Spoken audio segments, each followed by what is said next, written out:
Xitoyda bayqalgan kundalik Wuhan virusi bemorlarining soni yuqum boshlangan 2020 yilning dastlabki oylaridan buyangi eng yuqori saviyaga yetdi. Xitoy Davlatlik Sahiya komiteti tunugun Xitoy cho'ng qurg'uligida 3122 nafar yuqumlanuvchining bayqalganligini e'lon qildi. Kasallik alomatlari ko'rilgan bemorlarning soni oldingi kunnikiga solishtirganda 3 haftadan ko'proq eshib 1807 ga yetgan. Kasallik alomati ko'rilganlarning soni 1315 deb xotirlangan. Amerikaning muavin prezidenti Kamala Harris Rossiyaning Ukrainaga qilgan hujumining Yevropaning demokratiyasi va bexatarligiga tahdid soladiganligini ogohlantirdi. Kamala Harris Demokratik Mamlakatlik komiteti yig'inida qilgan so'zida Amerika, Shimoliy Atlantik Akti tashkiloti va Yevropadagi ittifoqdoshlarining Rossiyaning hujumiga qarshi ittifoqligini ta'kidladi. Turkiya prezidenti Recep Tayyip Erdo'g'an Gretsiya bosh ministri Kyriakos Mitsotakis bilan ko'rishdi. Xabar qilinishicha, Turkiya bilan Gretsiya o'rtasida ixtilof bo'lsa-mu, lekin ikki taraf yaqinda aloqalash yo'llarini ochiq qilish, ikki davlat munosabatini yaxshilashga qo'shilgan. Yig'in jarayonida ikki davlat o'rtasidagi savdo summasining 10 milliard dollarlik nishonga yetish uchun tashlanadigan qadamlarni muzokara qilingan. Ukrainaning Chernixov shahrida Ruslarning havo hujumida bir binoga so'qilgan. Ammo portlamagan bomba injikligi bilan elib etilgan. Rossiya Ukraina urushi 19 kun bo'ldi.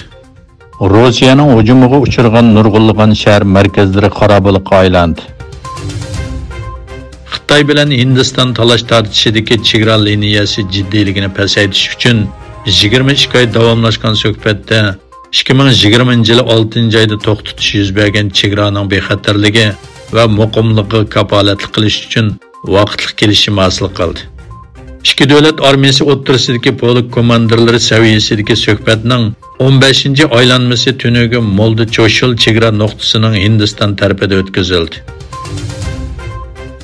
Amerikalik jurnalist Bert Renatning Kiev atrofidagi erpinni qazo qilinganligi e'lon qilindi. Kiev rayonining soqchi boshlig'i 51 yoshli jurnalistning etib o'ldirilganligini e'lon qildi. Amerikalik jurnalist New York vaqt gazetida ishlayotganligi to'g'risidagi ayblashlardan keyin gazet tarafidan bayonot e'lon qilindi. Bu bayonotda gazetning Renatning o'limidan qattiq qayg'urganligi, jurnalistning ilgari New York vaqt gazetiga to'kib qo'shganligi, ammo hozir Ukrainaga berishning gazet bilan munosabati yo'qligini bayon qilgan. Turkmanistonda o'tkazilgan saylamda hokimiyat beshirki prezident Qurbanguli Berdimuhamedovning varislik o'rnini 40 yoshli o'g'li Sardar Berdimuhamedovning bo'lishi mumkinligini mo'ljallamoqda. Sardar dadasining o'rniga boshqa 8 nomzod bilan raqobatlashdi. Yaqinqi yillardan buyon tez suratda o'stirilgan Sardar allaqachon muavin davlat boshlig'i bo'lgan.